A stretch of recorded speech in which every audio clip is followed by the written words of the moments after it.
ഓം നമഃശിവായ. ജീവിതത്തിൽ ചില ആളുകൾക്ക് എത്രയൊക്കെ പരിശ്രമിച്ചാലും പ്രയത്നത്തിന് തക്കതായ ഉയർച്ച ഉണ്ടായി എന്ന് വരികയില്ല. ചില ആളുകൾക്ക് കാര്യമായ പരിശ്രമം ഒന്നും തന്നെ ഇല്ലാതെ തന്നെ വളരെ ചുരുങ്ങിയ കാലം കൊണ്ട് ഉന്നതി നേടുന്നതും നാം കാണാറുണ്ട്. അതിനു പിന്നിലെ രഹസ്യം എന്നത് ജനന സമയത്തെ ചില ഗ്രഹങ്ങളുടെ യോഗങ്ങളാണ്. അങ്ങനെ ചില യോഗങ്ങളെ സംബന്ധിച്ച് പറയാം. ലഗ്നത്തിൻ്റെയോ ചന്ദ്രൻ്റെയോ 10ാം ഭാവത്തിൽ ഒരു ശുഭഗ്രഹം നിന്നാൽ അമല യോഗമാണ്. ഈ യോഗത്തിൽ ജനിക്കുന്നവൻ ഒരിക്കലും നശിക്കാത്ത ധനവും കീർത്തിയും ഉള്ളവനായിരിക്കും. ഈ യോഗം ഫലവത്താകണമെങ്കിൽ 10ാം ഭാവത്തിൽ നിൽക്കുന്ന ഈ ഗ്രഹം നല്ല ബലവാനായിരിക്കണം. ഈ ഗ്രഹത്തിൻ്റെ ബലാബലങ്ങൾക്ക് അനുസരിച്ച് യോഗഫലത്തിനും ഏറ്റക്കുറച്ചിലുകൾ ഉണ്ടാകും. ഗ്രഹത്തിന് ബലമില്ലെങ്കിൽ യോഗഫലവും തീരെ കുറവായിരിക്കും. യോഗം ഉണ്ട് എന്ന് മാത്രം, അനുഭവത്തിൽ ഒന്നും തന്നെ ഉണ്ടാകുകയുമില്ല. അടുത്ത യോഗം പുഷ്കല യോഗമാണ്.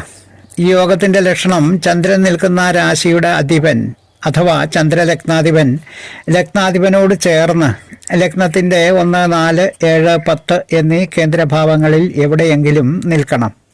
ബലവാനായ ഒരു ശുഭഗ്രഹം ലഗ്നത്തെ ദൃഷ്ടി ചെയ്യുകയും വേണം. ഇങ്ങനെ വന്നാൽ പുഷ്കല യോഗമാണ്. ഈ യോഗത്തിൽ ജനിക്കുന്നവന് നല്ല ഐശ്വര്യമുള്ളവനും രാജസമ്മാനങ്ങൾ അഥവാ സർക്കാരിൽ നിന്ന് പാരിതോഷികങ്ങൾ കിട്ടാൻ അർഹനായിരിക്കുന്നവനും നല്ല കീർത്തിയുള്ളവനും നല്ല വേഷങ്ങളും അലങ്കാരങ്ങളും ഉള്ളവനും ഉത്തമനായിരിക്കുന്നവനും പ്രഭുവായിരിക്കുന്നവനും നല്ല വാക്കുകളെ പറയുന്നവനും ആയിരിക്കും.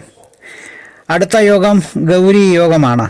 ഒരു ജാതകത്തിൽ 1, 4, 7, 10 എന്നീ കേന്ദ്രഭാവങ്ങളിലോ 5, 9 എന്നീ ത്രികോണഭാവങ്ങളിലോ ഈ രാശികളിൽ എവിടെയെങ്കിലും ചന്ദ്രൻ സ്വക്ഷേത്രമായ കർക്കിടകത്തിലോ ഉച്ചക്ഷേത്രമായ ഇടവത്തിലോ ആയിട്ട് നിൽക്കുകയും വ്യാഴം അഥവാ ഗുരു ആ ചന്ദ്രനെ ദൃഷ്ടി ചെയ്യുകയും ചെയ്താൽ ഗൗരി യോഗമാണ്.